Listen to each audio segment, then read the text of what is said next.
네, 여러분 안녕하세요. 오늘은 혼합계산의 첫 번째, 두 번째 시간을 선생님과 함께 공부해 보도록 하겠습니다. 네, 우선 선생님과 함께 공부할 게임 캐릭터를 소개하도록 하겠습니다. 자, 이 네 명의 캐릭터는 특별한 능력을 가지고 있는데요. 첫 번째 캐릭터는 더하는 능력을 가지고 있고, 두 번째는 빼는 능력, 세 번째는 곱하기 능력을 가지고 있고요. 네 번째는 나누는 능력을 가지고 있습니다. 그런데 곱하기와 나누기는 추가 능력으로 기본 캐릭터를 앞지르는 능력을 가지고 있습니다. 자, 우리가 함께하는 이 혼합계산 게임에는 특별한 아이템도 있는데요.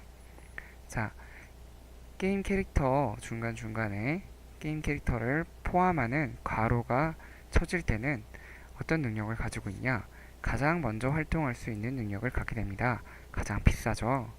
그리고 두 번째, 중괄호 아이템은 제일 먼저 활동할 수 있어요. 하지만 소괄호를 장착한 사람은 앞지를 수가 없습니다. 가장 비싼 소괄호가 가장 빠르고요. 그 다음 중괄호, 그 다음 특별 캐릭터들, 마지막 가장 싼 기본 캐릭터가 있어요. 가격 순으로 순서가 결정이 된다고 생각을 하시면 됩니다.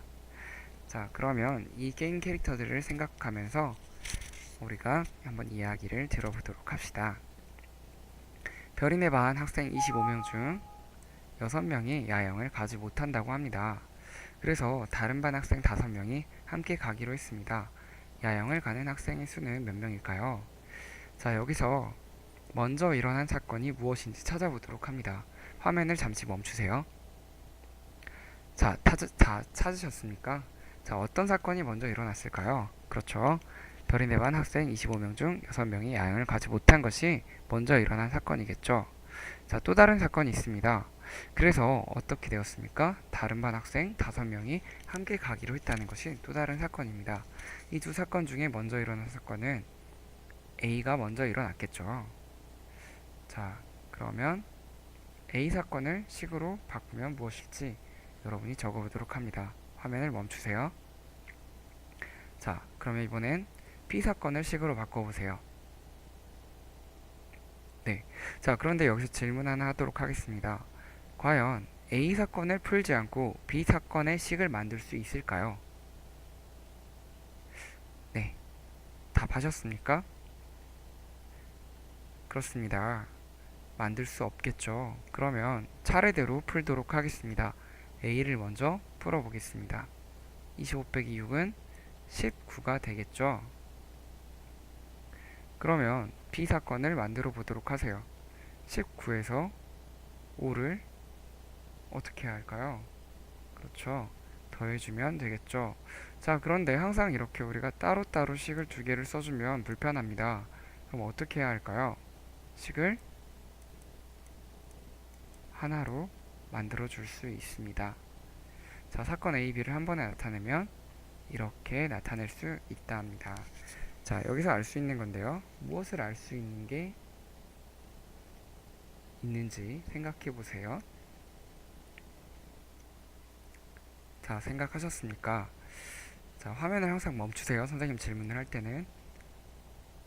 자, 덧셈과 뺄셈이 섞인 혼합계산 푸는 방법은 첫 번째로 이 일이 일어난 순서를 생각하면서 차례대로 나타내면 됩니다. 자, 글에 앞에서 있다고 무조건 먼저 일어난 건 아니고요. 도저히 풀 수 없는 식이 있겠죠. 사건 B처럼 A를 풀지 않고는 풀 수 없는 식, 세울 수 없는 식이 있잖아요. 그걸 생각하면 순서를 찾을 수 있습니다. 두 번째, 덧셈과 셀셈이 섞여있는 식은 되도록 앞에서부터 차례대로 계산을 합니다. 25에서 6을 먼저 빼고 그 다음에 5를 더해야겠죠. 자, 두 번째입니다. 곱셈과 나눗셈 관련인데요. 자, 여기서도 일어난 사건을 먼저 찾아보도록 합시다. 어떤 사건이 일어났습니까? 자, 사건 A는 바로, 자, 멈춰서 생각해 보셨죠? 24명이 4명씩 나눠서 보트를 탄 게 사건 A입니다. 사건 B는 무엇일까요? 그렇죠. 각 보트에 노를 3개씩 줄이는 것이 사건 B겠죠. 자, 그럼 여기서 사건 A와 B 중에서 먼저 일어난 사건은 무엇일까요? 바로 A죠. 네, A가 먼저 일어났습니다. 항상 질문할 때마다 멈춰주세요. 그러면 A를 식으로 바꿀 수 있겠죠?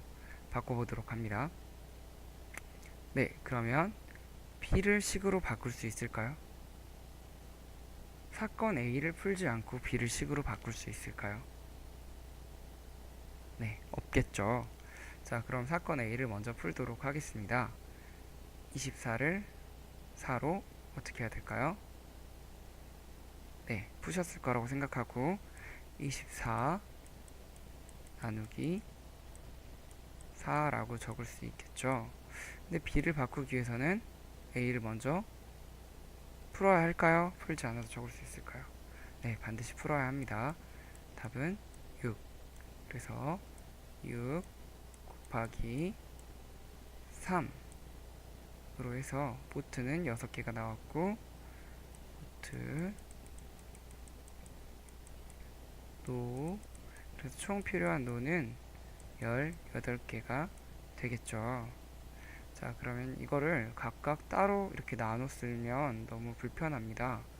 A와 B를 어떻게 하면 한 번에 나타낼 수 있는지 여러분이 직접 나타내 보세요. 자, 나타내셨죠? 자, 답은 24 나누기 4 곱하기 3은 18로 한 번에 식으로 나타낼 수 있습니다. 여기서 알 수 있는 것도 덧셈과 뺄셈과 똑같습니다. 곱셈과 나눗셈이 섞였을 때도 일이 일어난 순서를 생각해서 차례대로 식으로 바꿔주시면 됩니다. 그리고 계산할 때는 앞에서부터 차례대로 계산하면 됩니다. 자, 그럼 여기서 배운 두 가지 덧셈과 나눗셈, 곱셈과 나눗셈의 혼합 계산에서 조금만 더 생각을 해볼 게 있어요. 왜냐하면 처음에 첫 화면에서 이런 캐릭터와 아이템을 보았죠. 우리는 지금 캐릭터만 사용을 했잖아요. 아이템도 사용을 할 수 있겠죠. 선생님이 들려주는 두 가지 이야기를 듣고 이야기가 같은지 생각해 봅시다. 자, 이 이야기는 아까 봤던 이야기니까 넘어가도록 할게요. 이 이야기를 함께 읽어봅시다. 시작. 별이네 반 학생 25명이 있었습니다. 6명은 감기를, 5명은 장염이 걸려 야영이 갈 수 없다고 합니다. 별이네 반 전체에서 야영을 가는 학생의 수는 몇 명일까요? 자, 그러면 이 두 이야기는 같은가요? 야영을 가는 학생의 수를 구하고 있긴 합니다. 자, 그런데 조금 더 자세히 살펴보면 어떨까요? 자, 살펴보셨나요? 네, 두 이야기는 같지 않습니다. 자, 그럼 두 이야기 속의 사건이 일어난 순서는 같을까요? 사건 A였죠. 그리고 사건 B였습니다. 자, 여기에 나온 것도 여러분이 사건 A와 B를 한번 결정을 해보세요. 결정을 하셨습니까? 자, 그러면 이 두 이야기를 식으로 나타내어 보세요. 정말 같은지 다른지 꼭 생각해 보시길 바랍니다. 자, 여기까지 덧셈과 뺄셈이었고요. 자, 다음으로 곱셈과 나눗셈으로 넘어가도록 하겠습니다. 자, 학생 24명이 이거는 아까 했죠. 학생 24명이 있습니다. 4명이 한 보트에 타고 3보트를 한 팀으로 묶었을 때 총 팀의 개수는 몇 개입니까? 자, 이거를 사건 A처럼 똑같이 앞에서부터 풀어도 될지 한번 생각을 해보세요. 그럼 답이 나오는지. 자, 그러면 아까 생각해보기 1과 생각해보기 2를 전부 다 식으로 한번 나타내어 보세요. 식으로 나타낼 때 그냥 나타내지 마시고요. 자, 아까 우리가 보여줬던 이 캐릭터 뿐만 아니라 이러한 아이템 샵도 사용을 하시면 쉬운데요. 오늘은 이 아이템 사용하지 않고 이 아이템만 사용해서 생각해보기를 식으로 나타내보면 좋을 것 같습니다. 순서를 파악하시는 게 가장 중요합니다. 자, 그러면 이상으로 디딤 영상 마치도록 하겠습니다.